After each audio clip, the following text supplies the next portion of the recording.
Sengoku 1590. A lone ronin, masterless samurai named Takeda Ryo walks through, his tattered haori swaying. His head rests on his katana, sensing danger. He is a silent guardian over Japan, watching over the land and its people throughout the ages.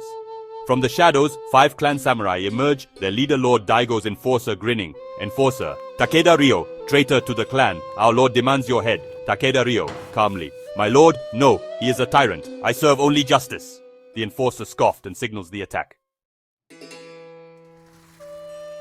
One samurai lunges.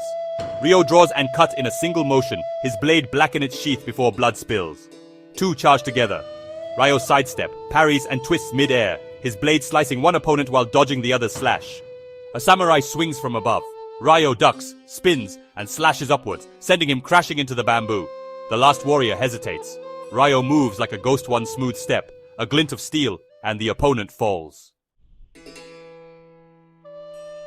Only the enforcer remains. He smirks, twirls his katana, and attacks with brutal strength. Their blades clash in a fast, thunderous duel. Sparks fly. The enforcer lands a shallow cut on Ryo's arm. Ryo remains still. With one final fast strike, Ryo ends the fight.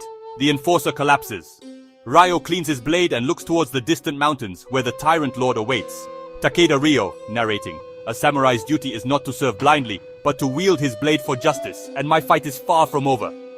He walks away as the sun rises, his silhouette disappearing into the mist. The sun dips behind the mountains as Takeda Ryo walks a winding dirt path, his blade still stained from his last battle. He heading towards Shiranami Castle, where Lord Daigo, the tyrant he once served, reigns. The air is thick with the scent of burning wood villages suffer under Daigo's rule. Ryo stops at a roadside shrine, kneeling before an Jizo statue, placing a coin before it. A whisper of wind carries the cries of the oppressed. Takeda Ryo, whispering: I will not falter. Before reaching Shiranami Castle, Ryo arrives at Tsurugi village, expecting a warm welcome. Instead, he finds silence, burnt home, bodies left unburied. The stench of death lingers.